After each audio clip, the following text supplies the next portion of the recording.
उत्तर भारत में इन दिनों एक ऐसा विवाद सुर्खियों में है जिसने कानपुर से लेकर वाराणसी तक राजनीति, आस्था और भावनाओं को एक साथ जोड़ दिया है।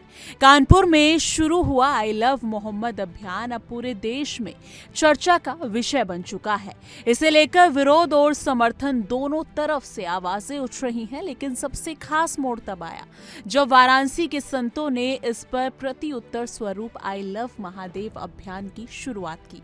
शंकराचार्य नरेंद्रानंद सरस्वती के नेतृत्व में सैकड़ों संतों ने एकजुट होकर काशी की पावन धरती पर प्रदर्शन किया। दशाश्वमेध घाट से लेकर काशी विश्वनाथ मंदिर तक ये मार्च निकाला गया, जिसमें हाथों में आई लव महादेव के पोस्टर थे और हर हर महादेव की जयकारों से पूरा इलाका गूंज उठा। ये न केवल आस्था का प्रदर्शन था, बल्कि एक सशक्त आंदोलन का रूप ले चुका था।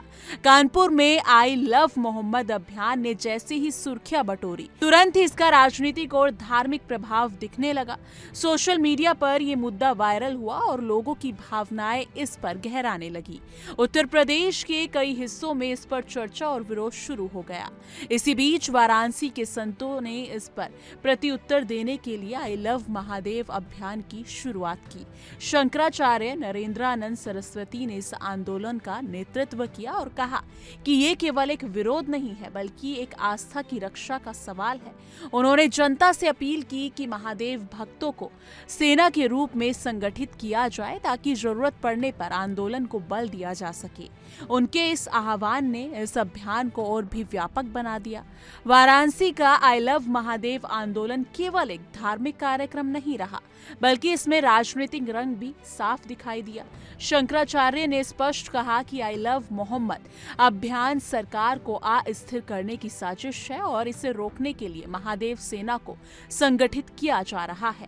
इस बयान ने राजनीति के गलियारों में हलचल मचा दी है। जी हां, आंदोलन के दौरान गलियों, घाटों, मंदिरों और बाजारों में आई लव महादेव के पोस्टर चिपकाए गए और बड़ी संख्या में लोग इसमें शामिल हुए।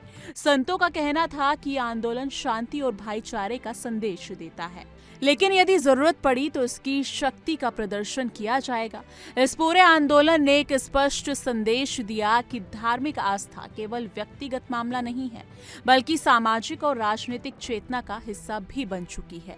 सोशल मीडिया पर आई लव महादेव और आई लव मोहम्मद दोनों ही विषयों पर तीव्र बहस हो रही है। कुछ लोग इसे धार्मिक पहचान की रक्षा का मामला मान रहे हैं, तो कुछ इसे राजनीतिक रणनीति कह रहे हैं।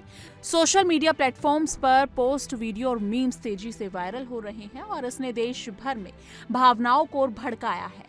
वाराणसी में ये आंदोलन इतना जोर पकड़ चुका है कि कई लोग इसे धार्मिक एकता का प्रतीक मान रहे हैं, जबकि आलोचक इसे धार्मिक राजनीति की चाल बता रहे हैं। इस बहस ने इसे सिर्फ एक आंदोलन नहीं, बल्कि एक राष्ट्रीय चर्चा का मुद्दा बना दिया है।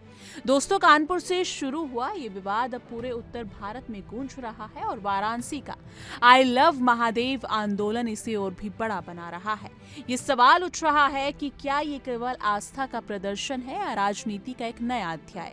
आने वाले समय में ये मुद्दा और गहराता हुआ दिखाई देगा और इसका असर समाज, राजनीति और धर्म तीनों पर पड़ेगा। इस आंदोलन ने ये साफ कर दिया है कि आस्था आज केवल निजी भावना नहीं रही, बल्कि एक सामूहिक ताकत बन चुकी है। हम सबको ये देखना है कि भविष्य में ये आंदोलन किस दिशा में जाता है। क्या ये शांति और एकता की मिसाल बनेगा या नए विवादों का कारण। अगर आपको ये वीडियो जानकारी पूर्ण लगा हो तो इसे लाइक करें, शेयर करें।